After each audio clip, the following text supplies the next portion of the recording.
Sebelumnya saya ucapkan terima kasih kepada Bapak Ibu yang telah hadir dalam kegiatan kali ini. Pada kegiatan kali ini saya akan mensosialisasikan modul 1.4 tentang budaya positif. Sebelumnya mari kita berdoa bersama-sama. Sebelum mulai kegiatan, berdoa disilakan.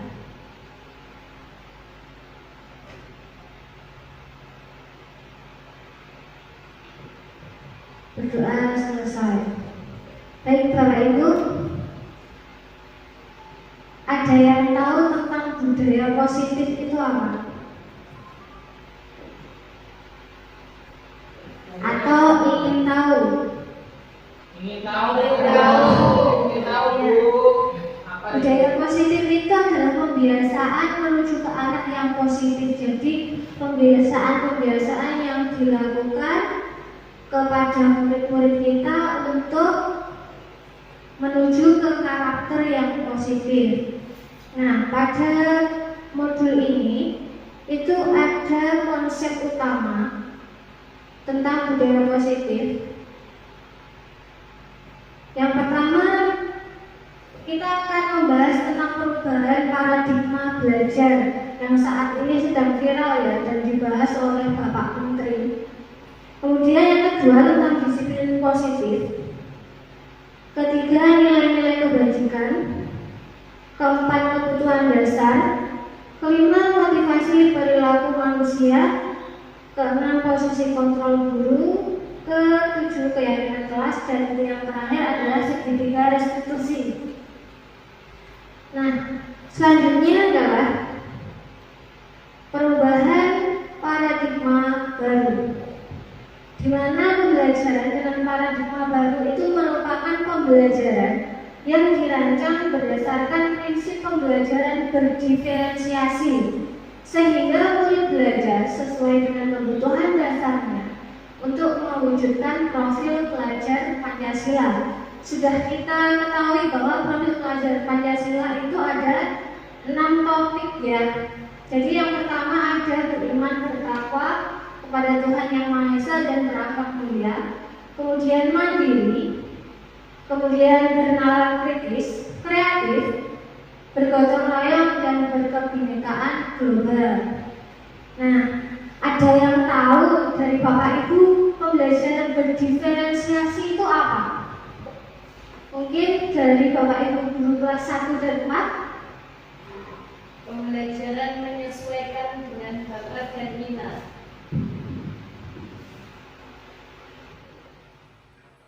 Ya, menurut saya pembelajaran berdiferensiasi itu adalah pembelajaran yang menyesuaikan dengan bakat dan minat peserta didik. Jadi, misalkan kalau antara siswa satu dan siswa lainnya itu membutuhkan perlakuan yang berbeda sesuai dengan gaya belajarnya. Terima kasih. Ya, terima kasih Bu Dewi ya. Betul sekali apa yang disampaikan Bu Dewi tentang pembelajaran berdiferensiasi. Jadi kita itu melihat kemampuan atau potensi minat bakatnya murid-murid itu seperti apa, kemudian kita kelompokkan sesuai potensi mereka masing-masing. Dan di sini guru itu berusaha semaksimal mungkin untuk mengarahkan dan menuntun murid-murid kita ke arah yang lebih baik. Selanjutnya adalah ilusi kontrol. Jadi sebenarnya ada teori kontrol, kemudian ada miskonsepsi dari beberapa bapak atau ibu guru. Yang pertama itu ilusi guru mengontrol murid. Jadi pada ilusi guru mengontrol murid ini, murid itu didikte sama guru-guru. Jadi misalnya kamu seharusnya seperti ini, kamu seharusnya seperti itu. Nah, karena ada kontrol dari guru, murid-murid akan lebih tergantung dengan pendapat dari gurunya. Jadi mereka tidak akan mandiri untuk menyampaikan pendapatnya atau bertindak.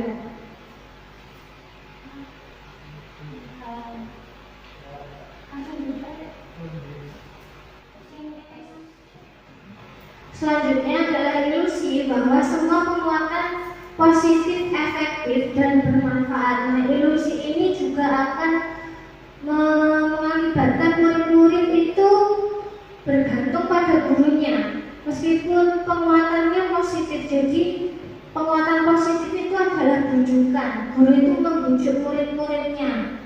Ayo nak, kita belajar. Nah, itu akan menjadi motivasi eksternalnya mereka, bukan motivasi yang ada dalam diri mereka itu bisa berkembang. Yang ketiga adalah ilusi bahwa kritik dan membuat orang merasa bersalah dapat menguatkan karakter. Dan yang terakhir adalah ilusi bahwa orang dewasa memiliki hak untuk memaksa.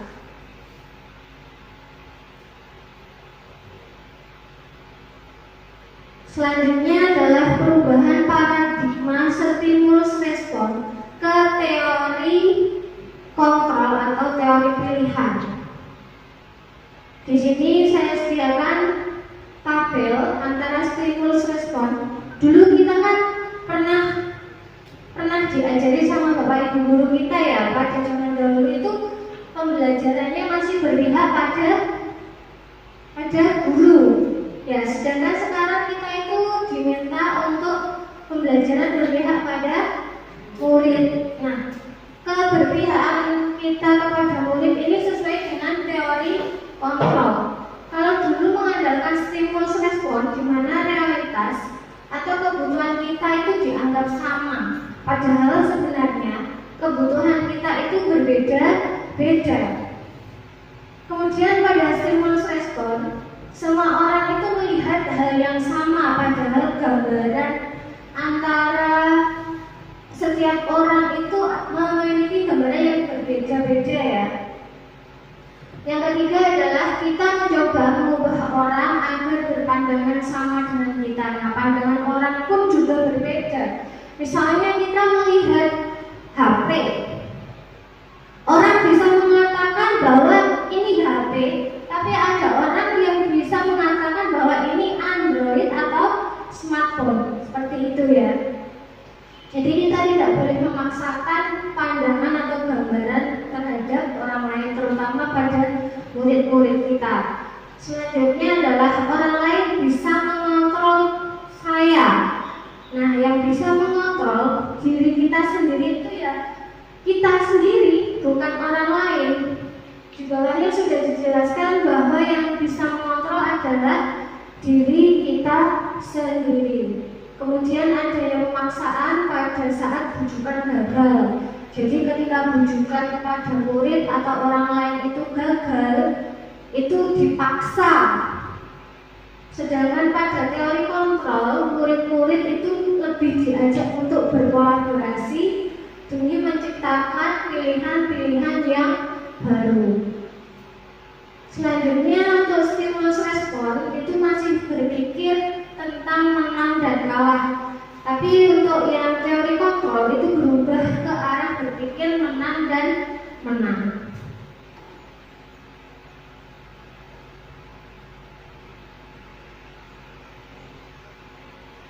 Berkaitan dengan materi tadi ada kata disiplin positif. Nah, makna kata disiplin menurut Ki Hajar Dewantara itu menciptakan murid yang merdeka, haruslah memiliki disiplin yang kuat, yaitu disiplin yang berasal dari motivasi internal.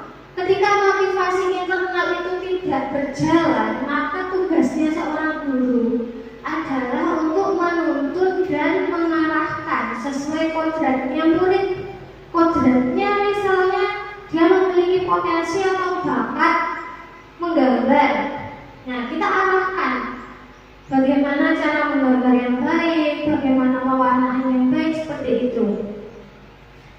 Jika tidak memiliki motivasi internalnya, maka kita tugasnya seperti itu tadi ya. Jadi menuntun dan mengarahkan itu adalah motivasi eksternalnya. Nah, kata disiplin sendiri itu berasal dari disiplina yang berarti belajar.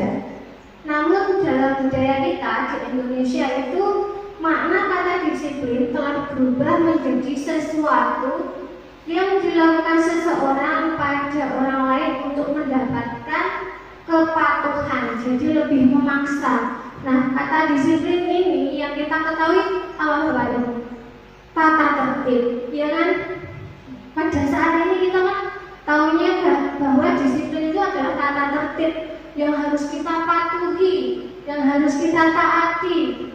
Terus nanti kalau misalnya kita tidak menaati peraturan itu, kita akan mendapatkan sanksi atau hukuman. Nah, untuk kata disiplin di sini itu dimulai dari dalam diri kita, yaitu untuk membuat seseorang menggali semua potensi dirinya demi mencapai suatu tujuan. Nah, sesuatu yang diinginkan itu berdasarkan nilai-nilai yang di hari-hari nanti akan kita bahas tentang nilai-nilai tersebut.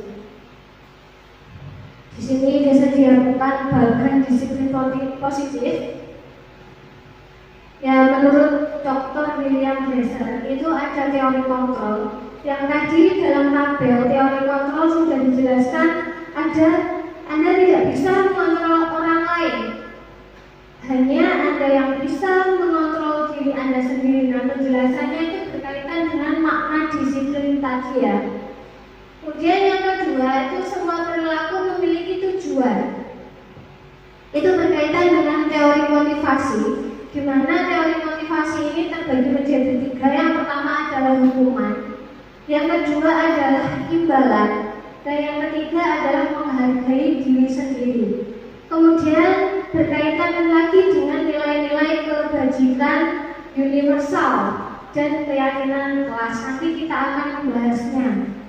Selanjutnya adalah model berpikir menang-menang dan kolaborasi menciptakan pilihan-pilihan baru berkaitan dengan 5 posisi kontrol kita sebagai guru, di mana bisa menjadi penghukum, pembuat rasa bersalah, kemudian teman, pemantau, dan manajer.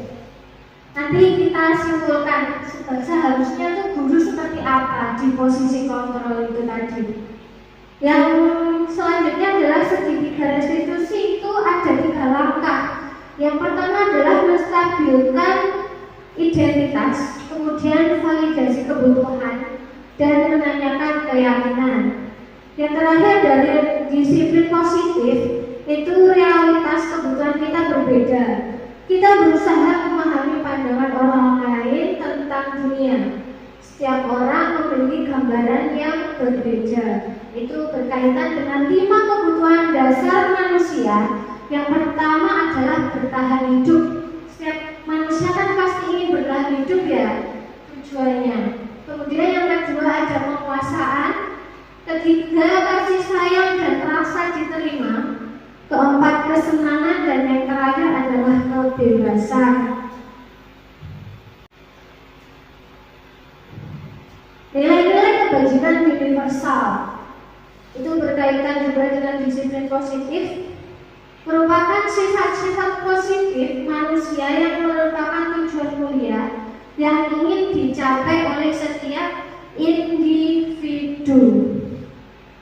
Nilai-nilai ini beberapa organisasi atau institusi sudah menyepakati dan meyakininya bersama. Untuk di sekolah SD Luhur sendiri ini sudah menyepakati menggunakan nilai-nilai kebajikan profil pelajar Pancasila sesuai 6 topik tadi ya. Selanjutnya ada beberapa organisasi di Indonesia, itu ada Ibu Primary Yes Program, 9 pilar karakter, petunjuk seumur hidup dan keterampilan hidup, dan proyek nilai-nilai kebajikan. Nah, nilai-nilai kebajikan ini mungkin dari Bapak Ibu ada yang tahu nilai-nilai kebajikan yang bisa kita terapkan di anak-anak, seperti saling menghargai, kemudian apa lagi Bapak Ibu? Saling menghormati. Saling menghormati boleh. Apalagi? Saling membantu. Apalagi? Kasih sayang, kejujuran. Jujur, adil. Ya, tidak apa?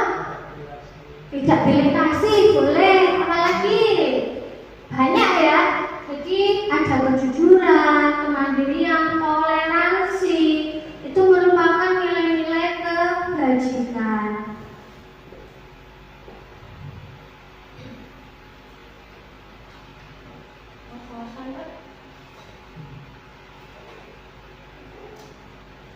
Nah, selanjutnya adalah teori motivasi perilaku manusia.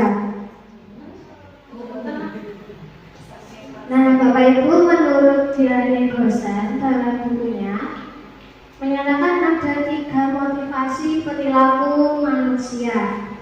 Ya, tadi sudah dibahas di awal. Yang pertama itu untuk menghindari ketidaknyamanan atau hukuman. Nah, di sini ada pertanyaan. Apa yang akan terjadi apabila saya tidak melakukannya? Jadi, biasanya murid-murid itu kan takut dihukum ya. Jadi mereka itu pasti bertanya-tanya, apa ya nanti kalau saya tidak melakukan hukumannya apa ya? Jadi saya tidak boleh. Nah, karena itu adalah motivasi eksternalnya. Jadi murid itu lebih takut ya, mintanya diatur. Yang kedua, itu untuk mendapatkan imbalan dari orang lain atau institusi. Nah, di sini murid juga bertanya-tanya, apa yang akan saya dapatkan apabila melakukannya? Misalnya nih, membuat kerajinan. Saya mau membuat kerajinan kalau nanti Bu Retno kasih hadiah 10.000. Bu Retno kasih hadiah jajan. Nah, di sini mereka itu akan berpikir kalau aku nggak mengerjakan pasti nggak dapat hadiah. Jadi itu juga berasal dari motivasi eksternalnya mereka. Dan yang ketiga adalah untuk menghargai diri sendiri. Di sini murid-murid akan lebih berpikir, saya akan menjadi orang yang seperti apa ya apabila saya melakukannya. Jadi mereka sudah mampu berpikir untuk, oh iya, kalau saya bertindak seperti ini, itu saya salah. Jadi saya tidak boleh seperti ini, begitu. Ini adalah motivasi dari dalam diri atau internal. Ini untuk tujuan akhir kita, yaitu tujuan disiplin positif.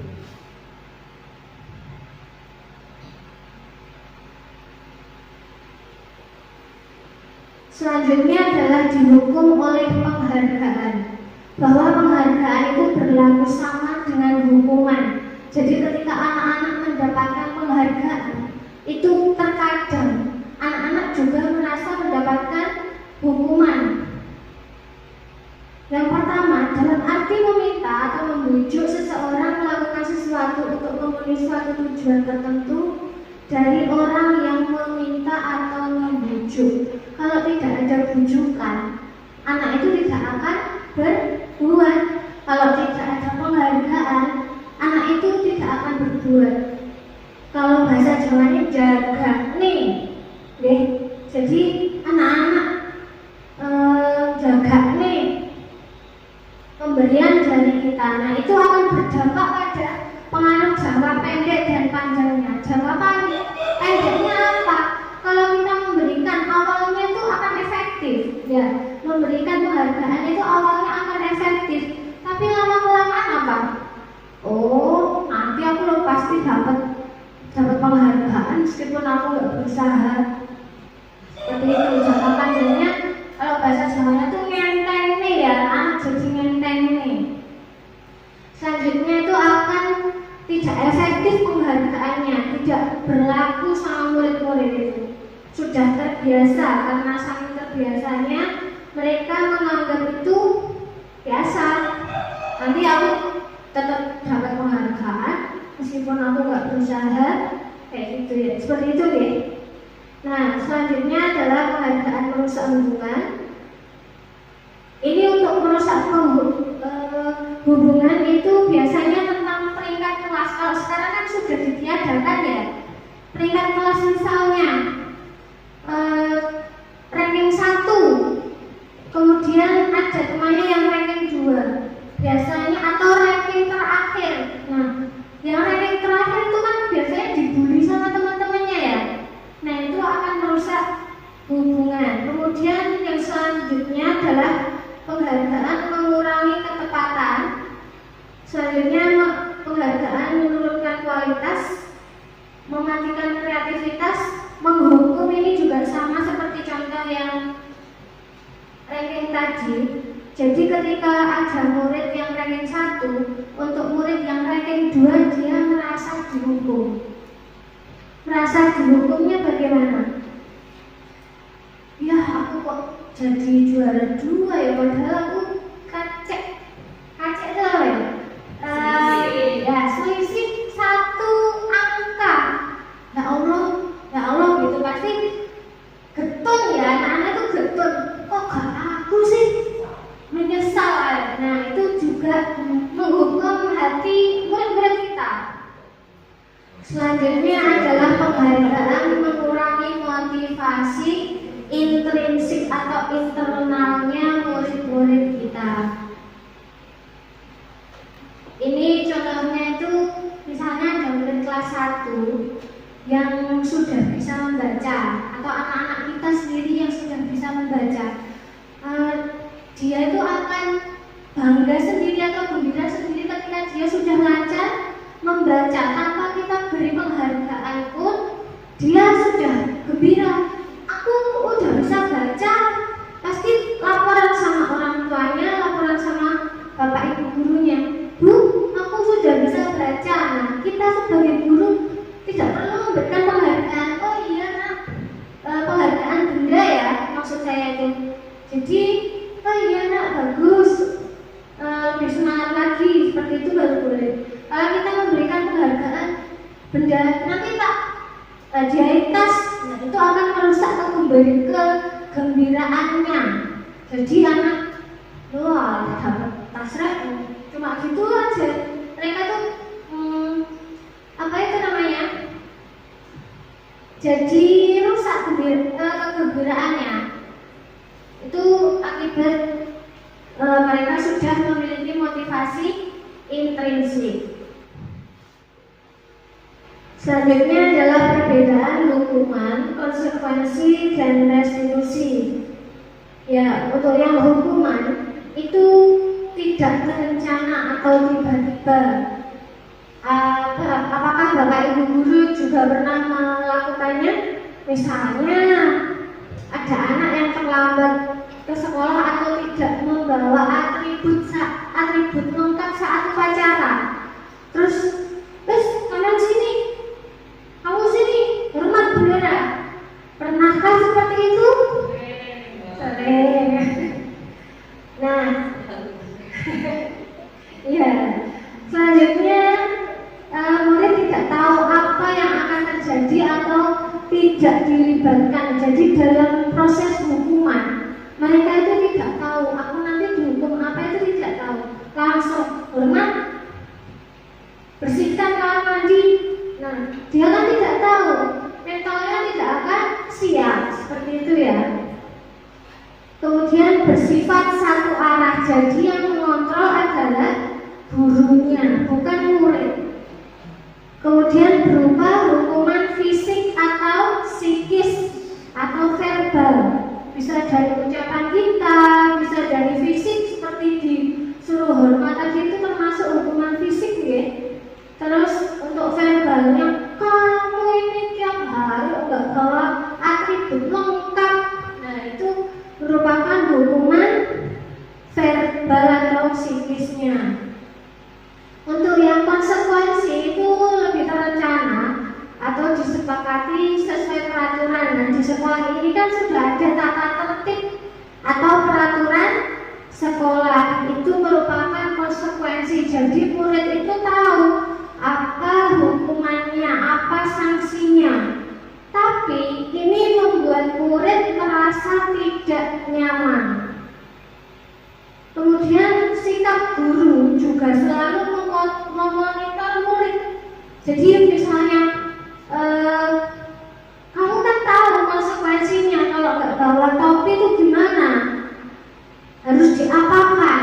Nah, murid akan menjawab dan baru bertindak. Itu sebenarnya juga tidak membuat murid itu tidak nyaman. Nah, yang terakhir adalah restitusi, di mana proses menciptakan kondisi bagi murid itu untuk memperbaiki kesalahan. Nah, proses ini berjalan dengan kolaboratif. Jadi kita dengan murid-murid kita itu ngobrol bareng. Nak, kalau kamu keyakinan kita itu apa sih sebenarnya saat upacara? Nanti murid insya Allah akan menjawab, membawa topi bu, memakai sabuk bu, iya betul. Nah, kalau kamu tidak memakainya seharusnya minggu depan bagaimana? Seperti itu ya untuk restitusi.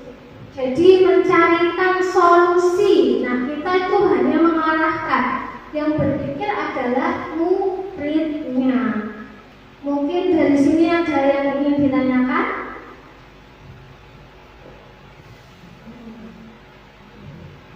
Kita lanjutkan ya. Kalau bingung tanya aja. Selanjutnya adalah 9 ciri-ciri restitusi. Yang pertama, bukan untuk menebus kesalahan, namun untuk belajar dari kesalahan. Itu tujuan atau ciri-ciri dari restitusi. Yang kedua, memperbaiki hubungan. Nah, ini hubungannya siapa? Kalau di sekolah ya hubungannya murid dengan gurunya, dengan semua warga sekolah. Kalau di rumah dengan siapa? Dengan orang tua. Nah, yang ketiga adalah tawaran, bukan paksaan seperti yang sudah saya jelaskan tadi. Kalau kamu tidak membawa atribut, sebaiknya bagaimana? Minggu depan kamu harus bagaimana? Nah, itu adalah tawarannya. Kalau paksaan sampai harus bawa topi minggu depan, hari Senin ya, hari Senin wajib bawa topi. Nah, itu adalah paksaan. Untuk yang keempat, restitusi menuntut untuk melihat ke dalam diri. Jadi dalam dirinya siswa itu atau murid itu yakin apa sih? Seperti itu. Yang kelima, restitusi mencari kebutuhan dasar yang mendasari tindakan.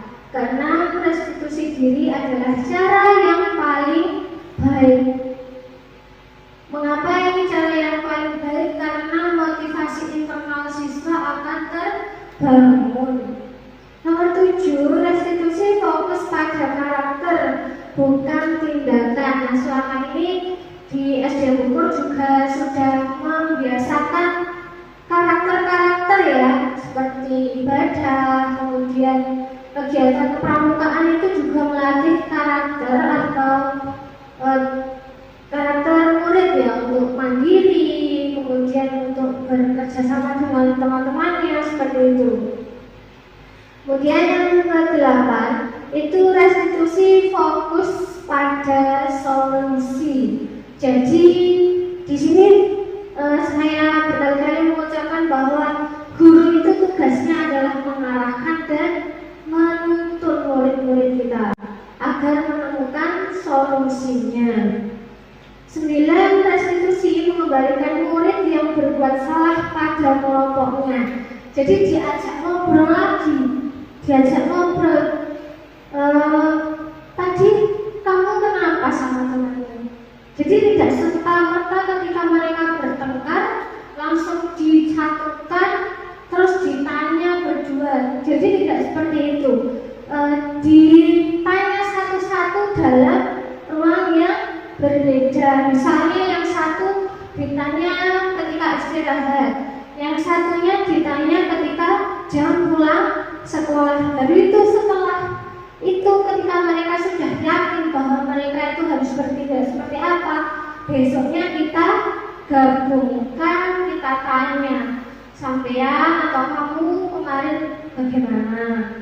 Ditanya, divalidasi tindakannya Tuh, baru kita akan menemukan solusinya. Selanjutnya adalah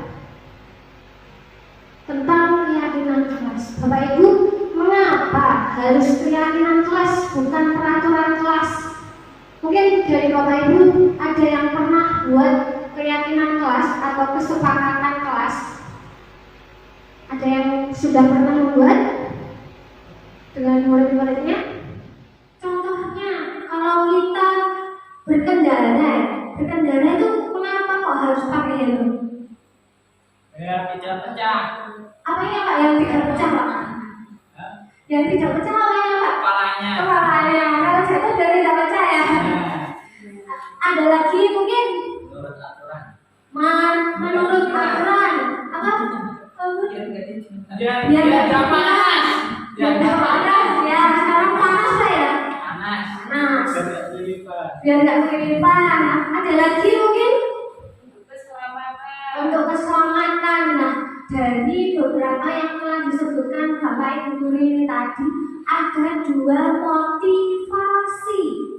Yang pertama adalah motivasi eksternal panjenengan. Jadi ada yang menyebutkan biar tidak kelilipan, terus biar tidak pecah kepalanya, Biar gaul.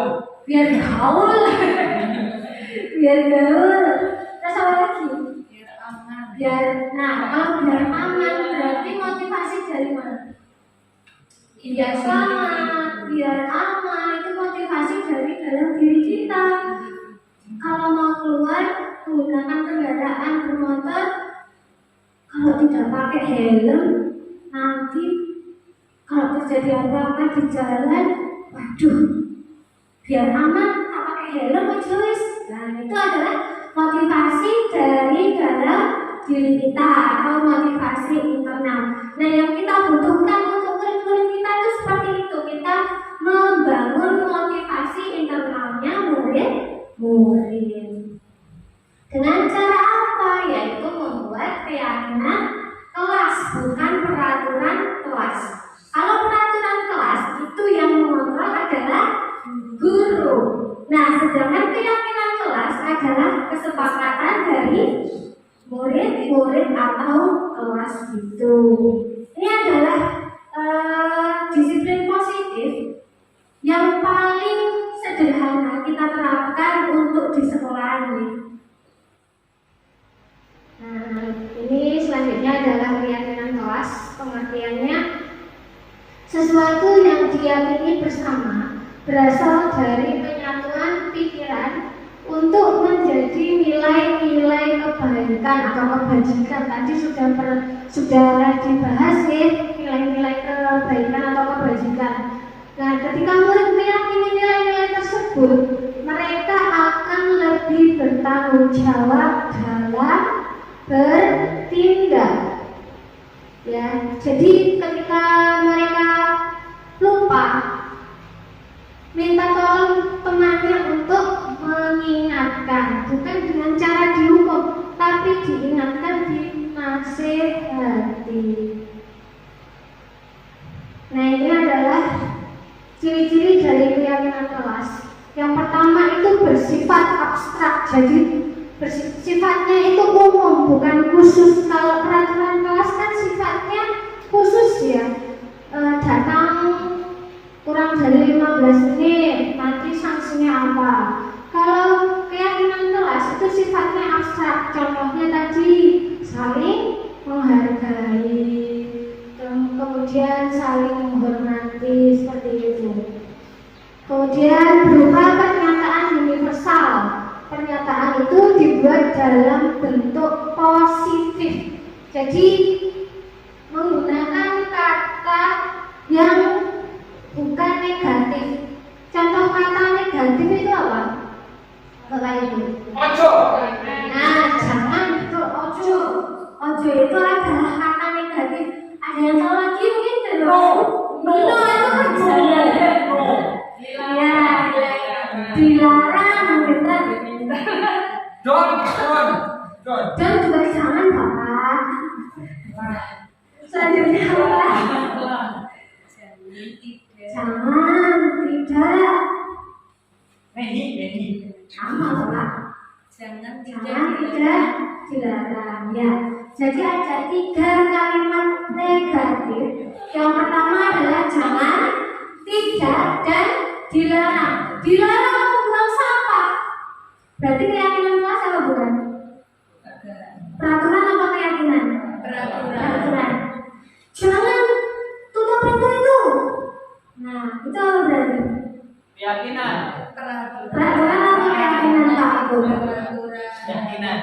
Keyakinan ya. Terus Benar dong? keyakinan apa peraturan? Kalau ada kata jangan tadi. Keyakinan. Keyakinan. Tepuk tangan dong buat Pak Agung. Misalnya ada lagi ini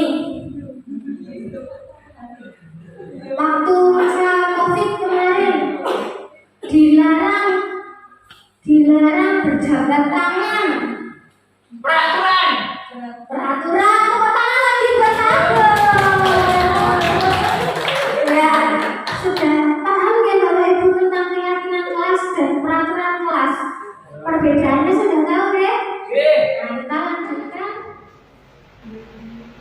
Tidak terlalu banyak agar mudah diingat. Jadi kalau peraturan banyak harus 1 sampai 20. Tidak boleh membawa senjata tajam. Izin minum. Ini mobil bapak yang banyak ya. Berarti tetap ditulis atau tidak itu? Untuk peraturan kelasnya, kalau di sekolah kan kita tetap menggunakan peraturan ya Bu. Jadi itu tetap ditulis saja. Tapi ketika dengan murid-murid kita secara pribadi itu menggunakan keyakinan kelas. Jadi kita pelan-pelan melatih mereka untuk meyakini dirinya sendiri. Seperti itu Ibu. Oke, ada yang tanya lagi? Terima kasih Bu yang cantik. Selanjutnya adalah sesuai kondisi kelas dan sekolah agar mudah diterapkan.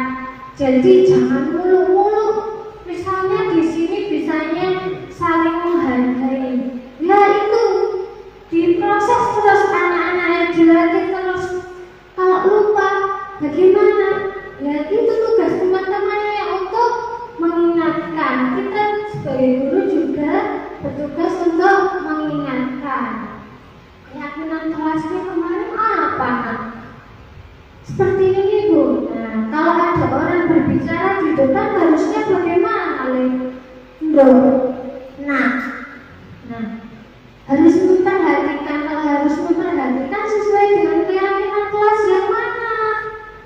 Saling menghargai Bu. Nah, ketika dia sudah mengucapkan saling menghargai, berarti di dalam hatinya dia sudah meyakini bahwa dia harus menghargai orang yang sedang berbicara. Selanjutnya adalah semua warga kelas atau sekolah berkontribusi dalam pembuatan keyakinan kelas. Nah, berkaitan dengan yang terakhir, di sini Bapak Ibu untuk membuat keyakinan kelas bersama murid-muridnya, untuk kelas rendah atau kelas bawah, minta tolong untuk didampingi deh. Jadi membuat keyakinan kelas yang diyakini murid-murid saja yang mudah-mudah. Kalau kelas 1 biasanya apa? Belajar dengan giat. Kemudian apa lagi? Kalau kelas 1, 2, 3 membuang sampah pada tempatnya, saling membantu.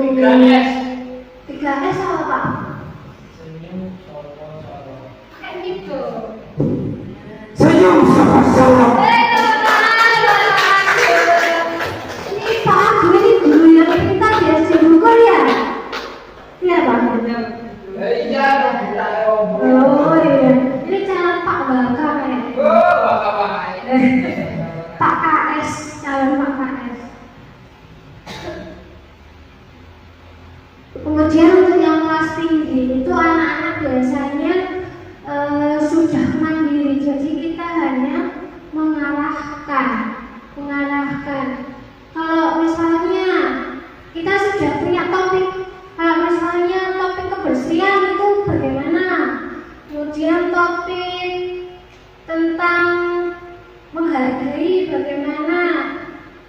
diri sendiri bagaimana seperti itu, oke? Jadi Bapak Ibu nanti minta tolong untuk membuat keyakinan kelasnya di masing-masing kelas, ya, kelas 1 di kelas 1, kelas 2 di kelas 2. Nah, untuk guru agama dan PJOK bagaimana ya? Ya betul, mengikuti apa yang telah disepakati atau diyakini di dalam kelas tersebut, tinggal menjalankan. Misalnya ada anak yang melanggar keyakinan tadi, tidak sesuai dengan keyakinan yang telah dibuat, ya tetap diingatkan, meskipun kelas 1 ya diingatkan sampai proses itu atau motivasi itu sampai ke murid-murid. Intinya kita itu diutus atau disuruh untuk membangkitkan motivasi internal pada murid. Nah, di sini ada soal Bapak Ibu. Ya, biar tidak ngantuk ya. Ada soal tentang peraturan dan keyakinan kelas. Yang pertama, Pak Agung coba. Yang pertama itu apa, Pak Agung? Peraturan. Ya. Iya. Apa itu? Malah. Dibaca apa? Selalu kembalikan buku ke tempatnya. Nah, sekarang keyakinan kelasnya, kalimat positifnya apa? Kalau sudah membaca buku dikembalikan ya. Berarti kan keyakinan kelas kita buat sependek mungkin. Panjang-panjang. Nggak boleh panjang-panjang. Nanti lupa mungkinnya. Oh iya. Ya. Kembalikan buku setelah dibaca. Loh, nilai-nilai kebajikannya kita kaitkan dengan nilai-nilai kebajikannya. Nilai-nilai Nilainya harus rapi. harus rapi, boleh. Apa lagi? Tanggung jawab. Ya, terus Terus apa? jujur. Iya, boleh. Terima kasih, Pak Agung. Makasih Mas. Sama-sama, Pak Agung. Yang kedua, dilarang mengganggu orang lain. Mungkin Bapak Ibu ada yang menjawab lagi. Bu ini menghormati orang lain, betul. Nanti kita lihat ini jawabannya betul atau kurang tepat, tidak salah. Kalau salah itu tidak bisa dibenarkan, ya. Tapi kalau kurang tepat itu masih bisa ditepatkan. Ya. Yang ketiga adalah hadir di sekolah 15 menit sebelum pembelajaran dimulai. Ayo, siapa yang mau? Bu Mansa? Jangan. Loh, nggak boleh jangan. Itu nggak boleh. Kalimatnya harus positif. Berangkat sekolah tepat waktu. Bagaimana? Datang ke sekolah tepat waktu. Datang ke sekolah tepat waktu. Baik, nanti kita akan cek ya. Yang selanjutnya dilarang melakukan kekerasan. Coba. Jangan bertengkar.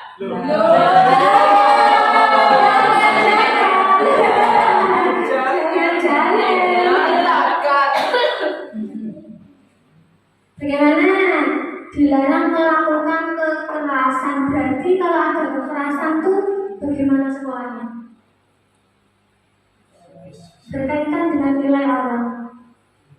Di sekolah tuh kalau ada kekerasan, ada tawuran tuh gimana? Aman apa tidak? Berarti berkaitan dengan keamanan. Kemudian selanjutnya dilarang menggunakan narkoba. Jauhi narkoba. Stop narkoba. No narkoba. Yes, berkarya. Yes, berkarya. Ya. Tidak boleh. Tidak boleh. Aduh. Dilarang, tidak boleh. Jangan.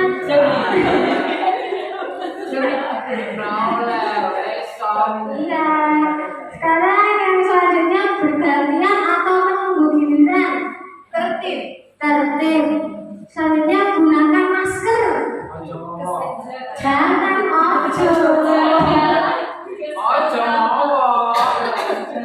Menggunakan kesehatan.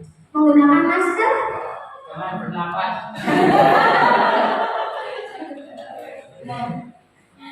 menggunakan masker kan dulu ada berarti berkaitan dengan apa? Kesehatan. Jangan berlari di kelas atau koridor. Keselamatan saja. Pelan-pelan saja. Bapak dulu semuanya. Sudah bisa dilanjutkan atau tidak, Ibu? Tidak. Tidak, sudah.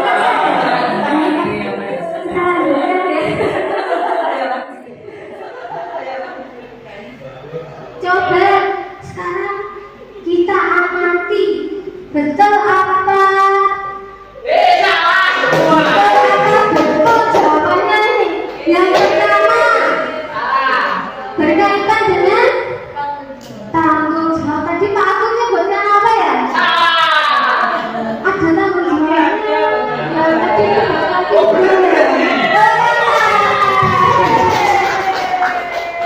yang kedua, dilarang mengganggu orang lain. Itu tentang menghormati orang lain. Jadi keyakinan kelas itu bisa menggunakan kata dari nilai-nilai kebajikan. Ya. Yang ketiga itu menghormati orang lain bisa, berkomitmen juga bisa. Yang keempat keselamatan dan menghormati orang lain. Kelima tentang kesehatan. Selanjutnya menghormati orang lain dan bersabar. Terus kesehatan, keselamatan dan keselamatan keamanan.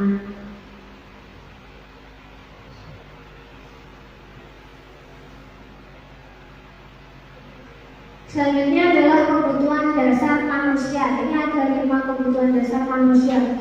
Panjenengan, saya, murid-murid kita itu memiliki kebutuhan dasar. Nah, itu merupakan seluruh tindakan manusia. Semuanya memiliki tujuan. Semua yang dilakukan adalah usaha terbaik mereka untuk mendapatkan apa yang diinginkan. Ketika kita mendapatkan apa yang kita inginkan, sebetulnya saat itu kita sedang memenuhi satu atau lebih dari satu kebutuhan dasar kita. Nah, kebutuhan apa saja sih dasar manusia itu? Yang pertama tadi kan saya sudah menyebutkan ya, ada bertahan hidup. Bertahan hidup itu bersifat fisiologis, di mana kita membutuhkan kesehatan, membutuhkan rumah untuk berteduh, kemudian membutuhkan makanan. Misalnya kita tidak butuh makan, apa yang terjadi? Apa lagi? Lemes besti ya. Kalau kita tidak membutuhkan rumah, apa yang terjadi? Kepanasan, kehujanan. Nah, di kebutuhan dasar manusia bertahan hidup itu juga ada komponen psikologisnya, yaitu kebutuhan akan perasaan aman. Jadi ketika kita di sekolah, kita merasakan aman. Di rumah kita juga ingin merasakan aman, seperti itu. Selanjutnya adalah kasih sayang dan rasa diterima.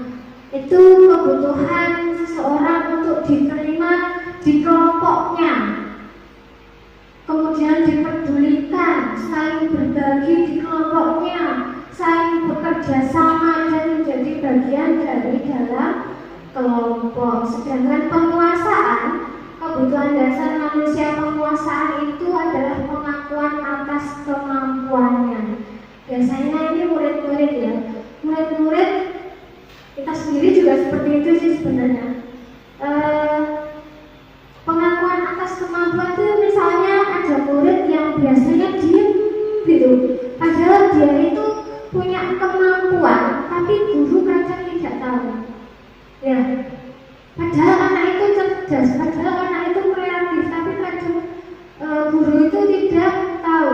Nah, ketika diikutkan sebuah sebuah lomba, kita baru tahu bahwa anak itu memiliki kemampuan. Nah, ketika dia mendapatkan hadiah, misalnya nih kita kecamatan Kandangan mendapatkan hadiah, dia akan muncul rasa pengakuan atas kemampuannya. Apalagi kalau ditampilkan di depan teman-temannya saat upacara ya, itu kemampuanku diakui sama teman-teman, kemampuanku diakui sama guru-guru. Aku harus tampil terus, aku harus tampil terus. Nah, itu kebutuhannya dia.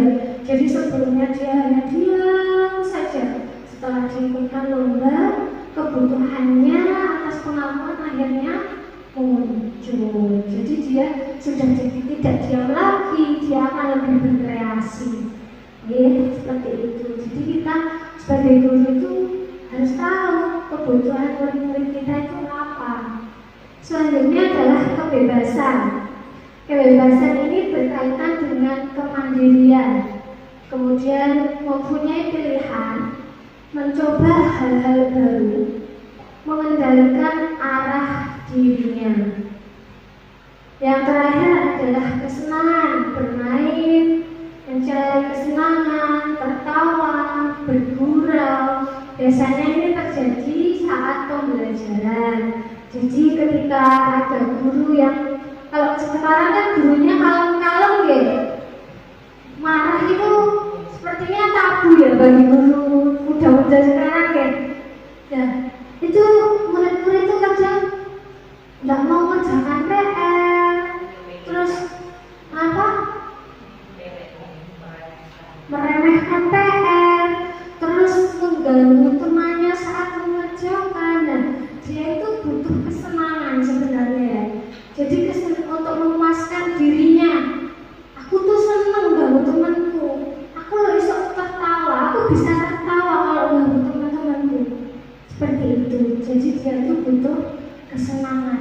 Aku loh senang kalau ganggu teman-teman, terus guruku jadi perhatian sama aku. Nah, itu juga termasuk kebutuhan dari kesenangan.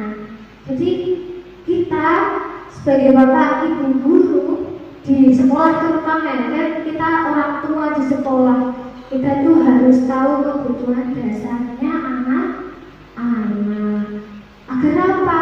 Kita tidak menghakiminya.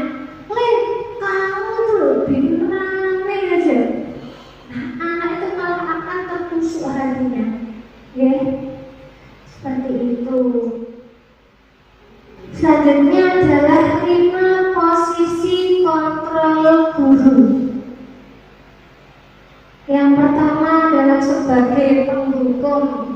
Kalau sebagai penghukum itu contohnya tadi ya, ketika murid atributnya tidak lengkap, guru langsung memberi hukuman tanpa tahu alasannya apa di rumah. Nah, carry bu. Nah, ketika carry hilang bu, carry bu, lari. Nah, ketika di rumah kan kita tidak tahu kondisinya mereka itu seperti apa, tapi di sekolah langsung kita suguhkan dengan hukuman. Itu juga bisa menyakiti murid-murid kita dan akan diingat sampai dia dewasa nanti. Saya sendiri kadang pernah saya mengingat itu kejadian SD. Saat SD itu saya tidak nakali teman saya satu bangku. Yang ngejek itu teman saya yang lain.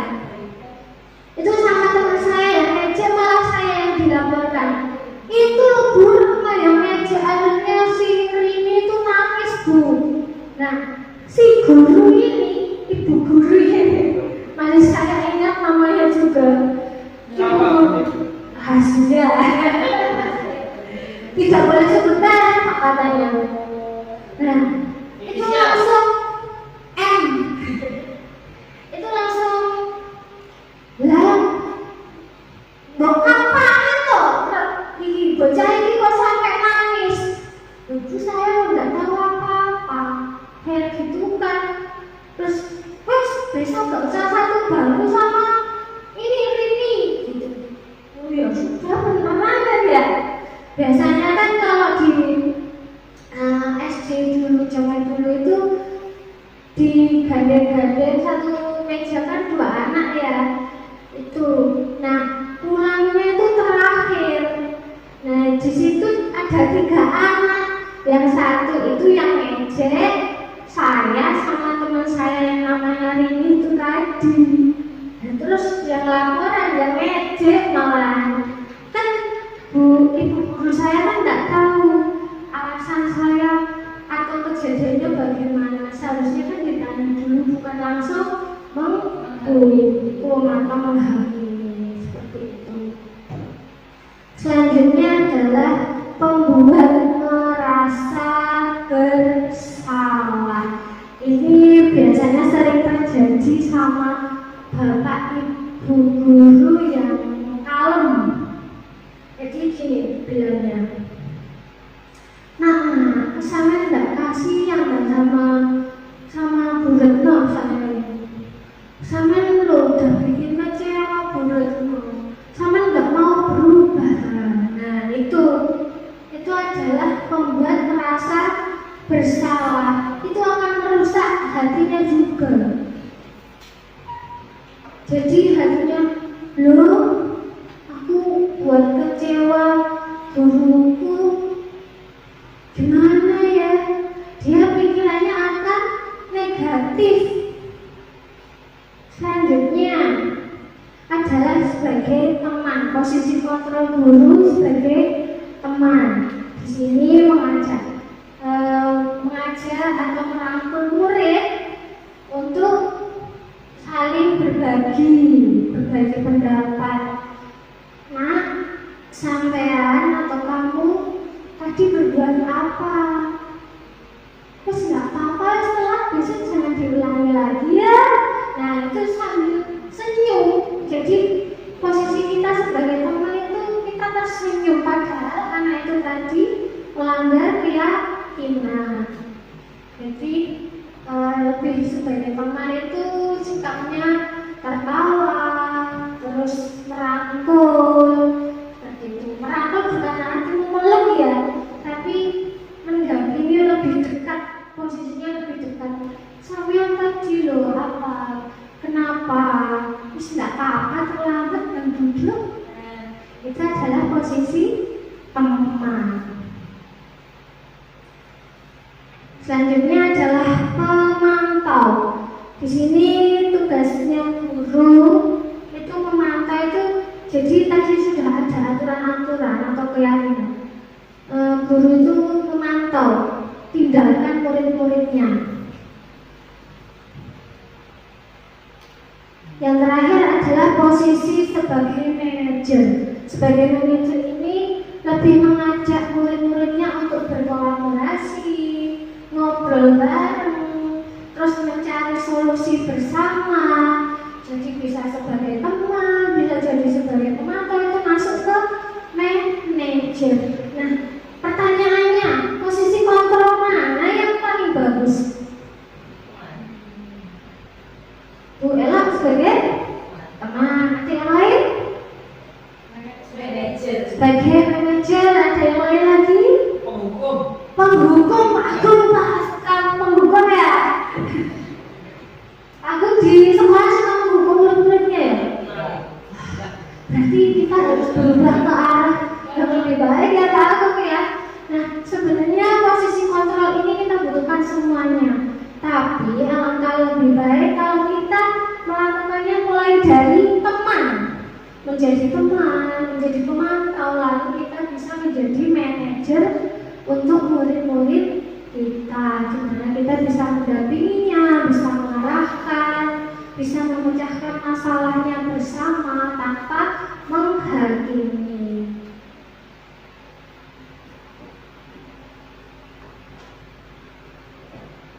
Nah ini adalah contohnya.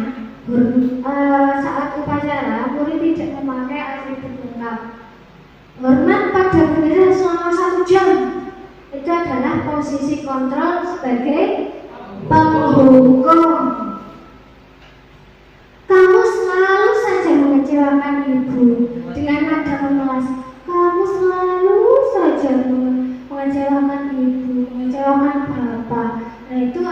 membuat merasa bersalah.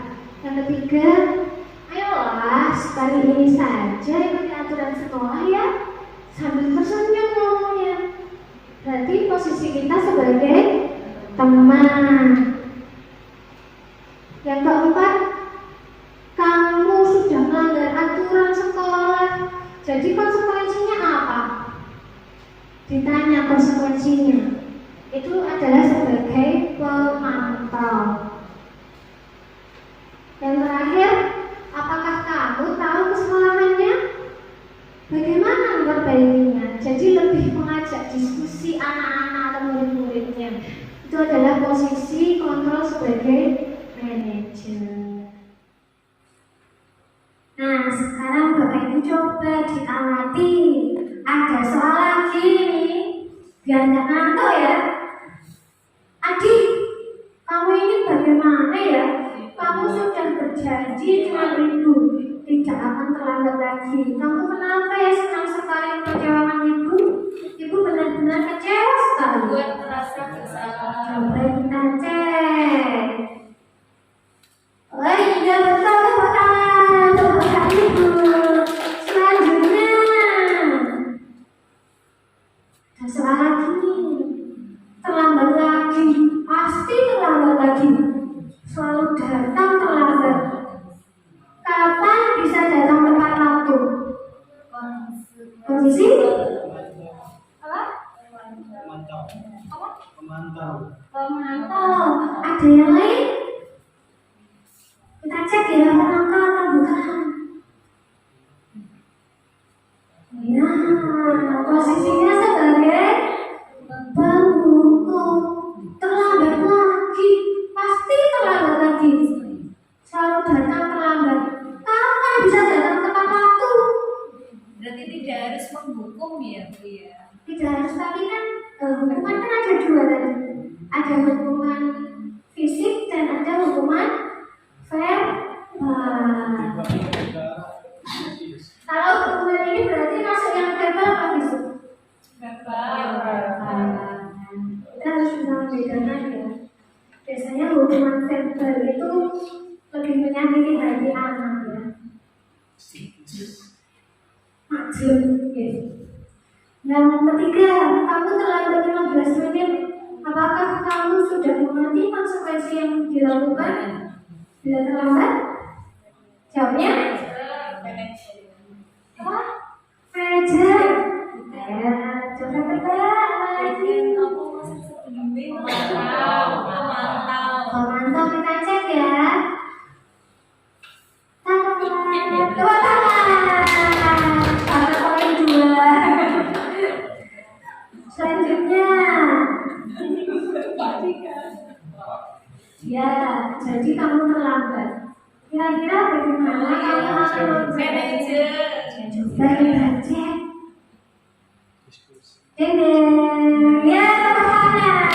Jawabnya adalah manajer. Sekarang untuk Pak Agung. Tadi Pak Agung kan yang paling pintar ya. Ayolah, bagaimana sih kamu? Kemarin kamu sudah janji ke Bapak bukan? Kenapa terlambat lagi sambil terlambat? Posisi kamu sebagai apa? Sebagai apa?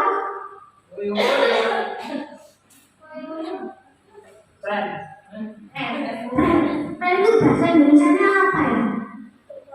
Yes, friend. Yes. Ya sebagai sebagai teman. Tepuk tangan untuk Pak Agung. Ini Pak Jos ya. Nah, selanjutnya adalah tentang segitiga restitusi. Ini biasanya kita gunakan atau kami gunakan untuk menyelesaikan masalah yang terjadi di sekolah. Seperti itu segitiga biru ya. Segitiga restitusi. Ya, segitiga restitusi itu merupakan proses dialog yang dijalankan oleh guru atau orang tua agar dapat menghasilkan murid yang mandiri dan bertanggung jawab. Proses dialognya ada tiga. Yang pertama pertama, menstabilkan identitas. Kedua, validasi tindakan yang salah. Dan yang ketiga adalah menanyakan keyakinan. Menstabilkan identitas itu yang bagaimana? Validasi tindakan yang salah itu bagaimana? Menanyakan apa tadi? Tindakan itu bagaimana? Nah, sekarang penjelasannya. Menstabilkan identitas itu berdasarkan prinsip membuat kesalahan adalah bagian dari proses pembelajaran. Nah, berbuat salah itu hal yang manusiawi, yang wajar. Tidak apa-apa kita berbuat salah, karena ketika kita berbuat salah kita akan tahu apa yang harus dibenarkan atau diperbaiki. Tidak ada manusia yang sempurna. Kesempurnaan itu hanya milik Allah. Ibu atau bapak juga bersalah. Jadi kita meyakinkan kepada murid-murid kita bahwa kita itu juga pernah membuat kesalahan dan itu bisa diperbaiki. Kita pasti bisa menyelesaikan permasalahan ini.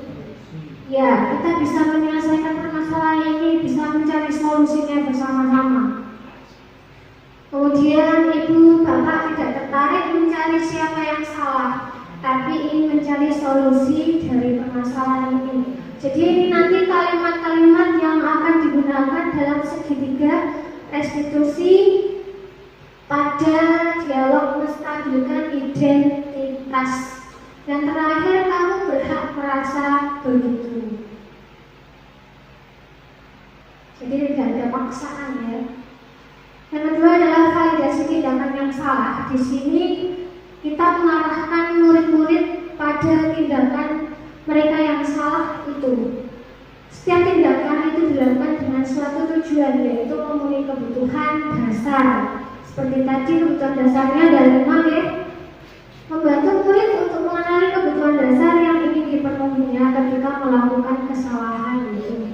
Nah, kalimat-kalimat pertanyaannya yang bisa digunakan ketika melakukan validasi tindakan yang salah itu, kamu bisa saja kamu melakukan hal yang lebih buruk, tapi kamu tidak melakukannya.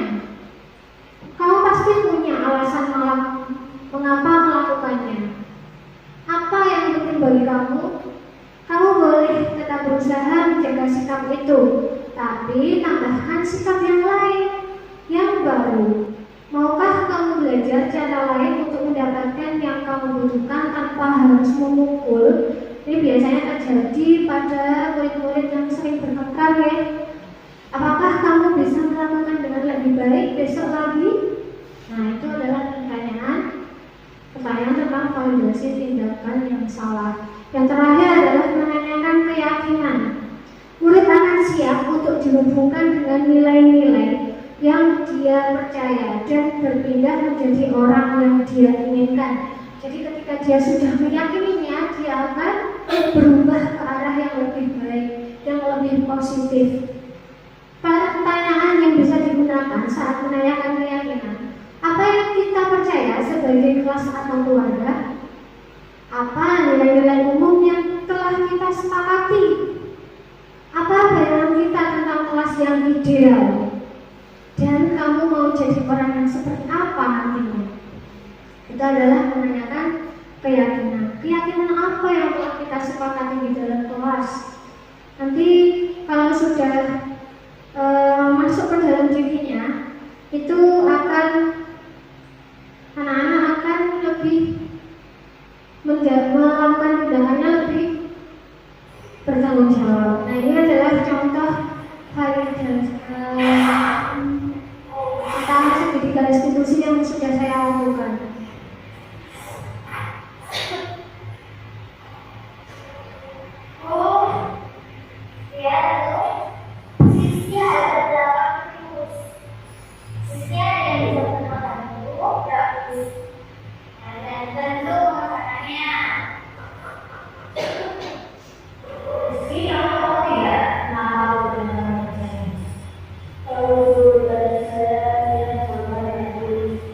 Yeah.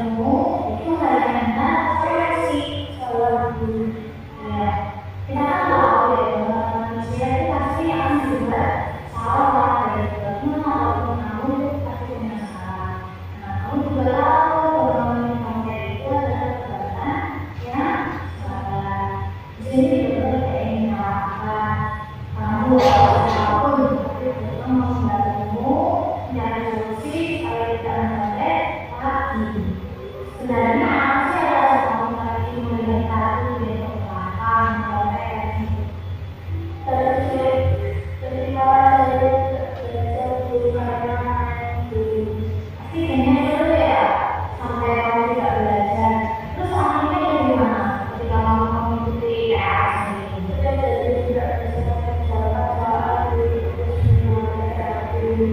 nah kalau kamu masih ingat ya yang telah kita buat tentang soal serangan diri itu dalam ya itu dalam nah itu kita itu apa menjadi orang yang amanah atau orang yang percaya kira-kira yang tadi apa yang perlu dilakukan saat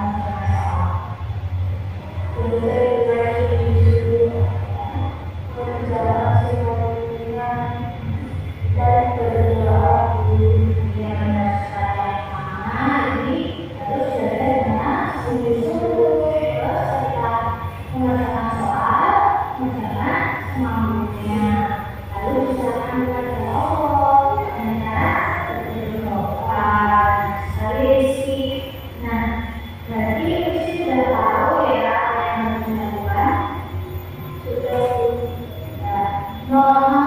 mulai dari kapan kira-kira situ mulai iya nah baik jadi kita sudah mengerti terima kasih ya Rizky kalau sudah mengerti apa yang harus dilakukan sudah paham dengan kelas kita mudah-mudahan menjadi anak yang baik dan selalu oke Rizky baik kita dulu terima kasih.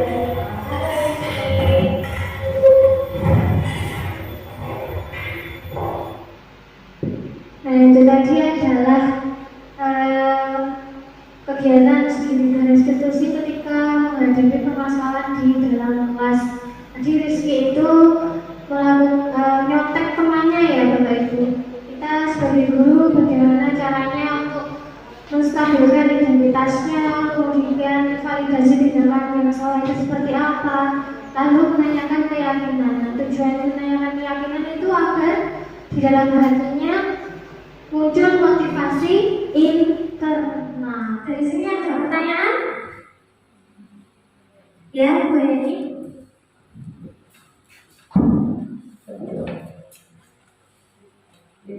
Terima kasih atas waktu yang telah diberikan. Begini Bu Retno, saya izin bertanya karena ini berkaitan dengan kelas saya. Jadi di kelas saya itu ada siswa yang tidak mau masuk sekolah Bu, karena itu alasannya dibully sama temannya, dibully ya semacam kayak kekerasan gitu ibunya.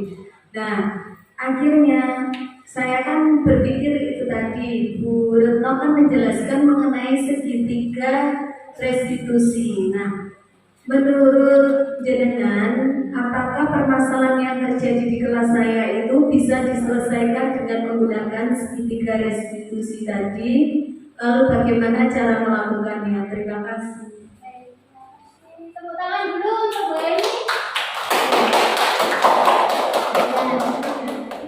Itu biasanya sering terjadi di sekolah-sekolah memang pembulian itu biasanya terjadi. Jadi ketika murid dibully itu kadang kalau hatinya kecil ya, murid akan tidak masuk sekolah. Bagaimana cara mengatasinya dengan segitiga restitusi? Yang pertama, yang seperti saya jelaskan di awal tadi Bu Eni, jadi tidak menyatukan antara murid yang membuli dengan murid yang tidak masuk. Jadi kita sendirikan murid yang tidak masuk, kita tanyai dulu, kita validasi tindakannya, kita menstabilkan identitasnya dulu.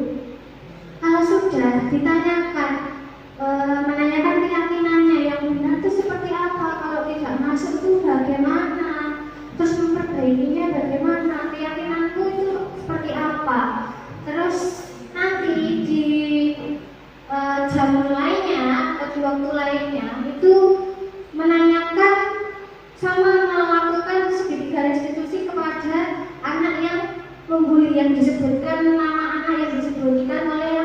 tidak masuk tadi. Ditanya sama menggunakan 3 langkah segitiga restitusi. Jadi ketika sudah selesai baru digabungkan mereka berdua. Digabungkan terus ditanya, benar tidak seperti ini? Kita validasi lagi tindakan yang salah. Jadi satu yang dibully akan bercerita, terus ditanyakan keyakinannya. Kemudian yang satunya lagi juga seperti itu, yang membuli tadi, murid yang membuli ditanya, divalidasi tindakannya dulu. Setelah itu ditanyakan keyakinan yang benar. Kalau sudah disepakati bersama, jadi antara 2 murid itu tadi atau lebih ya, itu kemudian ditambahkan dengan begitu. Ini bagaimana? Terima kasih. Ini ada yang ingin bertanya lagi? Sudah ya? Sudah paham ya? Nah, saya punya pesan yang berbeda. Guru adalah agen perubahan, di mana bergerak sebagai manajer yang mampu menuntut dan mengarahkan murid-muridnya menjadi insan yang berbudi pekerti dan bertanggung jawab, sehingga motivasi internal dari dalam murid kita itu akan berjalan. Terima kasih Bapak Ibu atas waktu yang telah diberikan. Saya ucapkan wassalamualaikum warahmatullahi wabarakatuh. Waalaikumsalam warahmatullahi wabarakatuh. Assalamualaikum warahmatullahi wabarakatuh. Waalaikumsalam warahmatullahi wabarakatuh. Bagaimana kabarnya hari ini? Alhamdulillah, luar biasa. Allah hebat. Ya, baik anak-anak, masuk semua ya. Hari ini kita akan membahas tentang Keyakinan kelas. tentang keyakinan kelas. Kemarin kita kan juga sudah pernah buat, tapi yang kesepakatan kelas. Nah, itu hampir sama ya. Nah, sekarang penjelasannya. Keyakinan kelas itu sesuatu yang diyakini bersama. Jadi disepakati bersama. Berasal dari pikiran. Kemudian menjadi nilai-nilai kebaikan. Nilai-nilai itu contohnya kayak apa? Nilai persatuan boleh. Kemanusiaan boleh. Misalnya datang ke sekolah harus apa? Salam boleh. Salam waktu berarti berkaitan dengan apa? Tepat waktu berkaitan dengan apa? Kedisiplinan. Jadi mandiri. Jadi ada nilai kedisiplinan, mandiri. Terus tadi apa? Sopan, terlibat, terus sama teman, sama guru, sama orang tua. Ya, menghargai itu adalah contoh nilai. Selanjutnya, keyakinan kelas itu mirip seperti peraturan ya, peraturan kelas. Tapi kalau peraturan itu pasti ada hukumannya. Kalau keyakinan kelas itu yang sudah sampean atau kalian yakini, ya, yang sudah kalian yakini, kalian laksanakan tanpa adanya hukuman. Nah, dengan adanya keyakinan, kalian itu akan meyakini dan berusaha untuk bertanggung jawab. Jadi ketika kalian sudah bertanggung jawab, itu tidak perlu diingatkan lagi. Paham dari sini? Ada yang menanyakan apa tidak? Tidak. Kita lanjutkan ya. Nah, keyakinan kelas itu dibuat dengan cara menyepakati nilai-nilai baik. Contohnya yang kalian sebutkan tadi. Misalnya tadi ada contoh saling menghargai. Nah, dalam pembuatan keyakinan kelas itu menggunakan kalimat positif. Kalimat positif itu apa? Ada yang tahu? Positif itu berarti yang baik. Yang baik contohnya, kalau Bu Retno memberi contoh, jangan buang sampah sembarangan. Itu kalimat positif apa negatif? Positif. Ada kata jangan. Negatif lah. Yang betul gimana?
Ada yang mau lagi? Terima kasih Mira ya.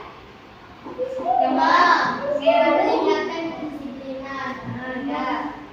Membudayakan membaca, semangat belajar. Nah, ada kata negatifnya apa tidak? Tidak. Tidak ya, berarti menggunakan kata Selalu, sekali, mengambil, meningkatkan, membudayakan.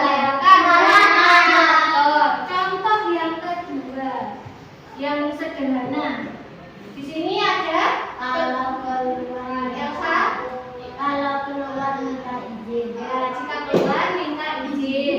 Misalnya kalian mau ke kamar mandi, Bu, permisi mau ke kamar mandi, begitu ya. Kemudian yang kedua langsung ada kata ya.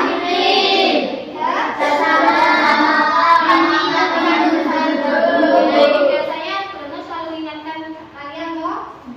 Ada ingin menyampaikan pendapat, ingin bertanya, sebelah mana?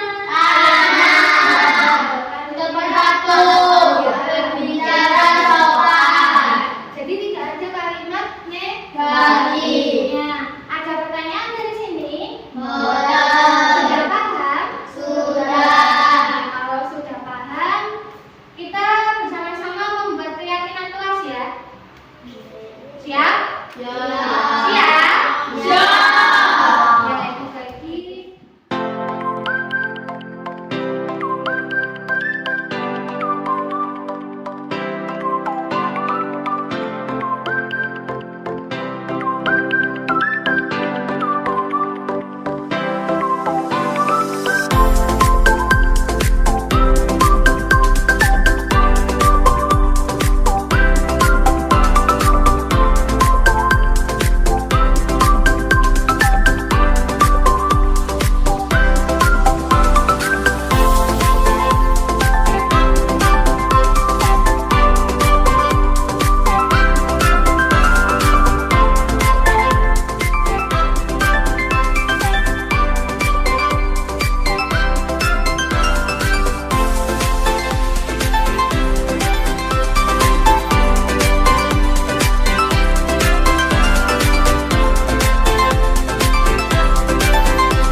Assalamualaikum warahmatullahi wabarakatuh.